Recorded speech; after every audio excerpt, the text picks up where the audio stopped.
La responsabilité des entreprises dans la préservation des droits humains est au cœur des discussions entre le groupe de travail des Nations Unies et des experts venus de la sous-région. Il s'agit d'un partage d'expériences sur la protection des droits de l'homme en milieu professionnel, surtout dans les pays en conflit et post-conflit. L'objectif que vise l'organe onusien est de formuler un ensemble de bonnes pratiques que les États et les entreprises devront intégrer pour prévenir et traiter les violations des droits de l'homme. Nous avons 3 principes qui ont été définis aux Nations Unies, qui demander à toutes les entreprises de respecter. Ces principes, c'est respecter les droits de l'homme, protéger, réparer.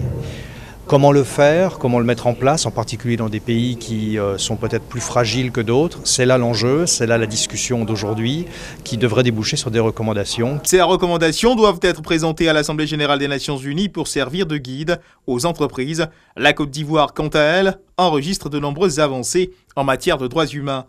La Côte d'Ivoire s'est approprié les normes du Bureau international du travail pour l'élimination des discriminations contre les travailleurs en ratifiant le 1er avril 2016 notamment. La Convention numéro 155 sur la sécurité et la santé des travailleurs. La Côte d'Ivoire est le 3e pays au titre de l'Afrique à accueillir cette consultation régionale, après Beyrouth pour la région du Moyen-Orient et les Philippines pour l'Asie-Pacifique. Le projet, organisé à Abidjan par le groupe de travail des Nations Unies sur les entreprises, est soutenu par le département fédéral suisse des Affaires étrangères.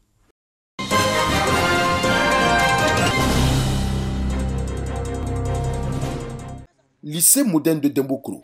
Le 11 décembre dernier, une élève a perdu la vie lors des manifestations des élèves qui revendiquaient des congés anticipés. Malgré cette triste journée que l'établissement n'oubliera pas de sitôt, les grèves dans cet établissement n'ont pas cessé. D'ailleurs, ce lycée est reconnu comme l'un des établissements où les grèves sont régulières. Les grèves qui sont assez dans ce lycée sont dues au fait que le lycée même n'est pas organisé. L'administration et les élèves ne sont pas en collaboration. Même s'il est conscient que certaines revendications des élèves sont fondées, le proviseur du lycée moderne de Dembokro souligne que cela ne peut justifier les grèves à répétition. Je pense que c'est un esprit que nos enfants commencent à avoir, qui n'était pas le nôtre quand nous étions enfants. Et ça fait que vraiment nous ne comprenons pas. Parce qu'on ne peut pas savoir pourquoi des élèves peuvent vouloir eux-mêmes se donner un temps de travail à leur guise. C'est pour comprendre les réelles motivations de ces grèves à répétition que l'ONG Femmes Côte d'Ivoire Expérience, FCS, a initié cette rencontre avec les élèves et les membres de l'administration. Objectif, trouver une solution durable à ces grèves souvent inutiles. Nous avons le devoir de les aider à prendre conscience. Parce que quelque part, il y a des actions qui découlent de l'ignorance. Et pour nous, il était bien de venir échanger avec eux. Après les échanges, la présidente de l'ONG FCS dit avoir pris bonne note des préoccupations des élèves. Elle promet de remonter les informations aux autorités compétentes. Quant au proviseur du lycée moderne de Dembokro, il assure qu'il va intensifier les échanges avec les élèves pour favoriser un climat apaisé au sein de son établissement.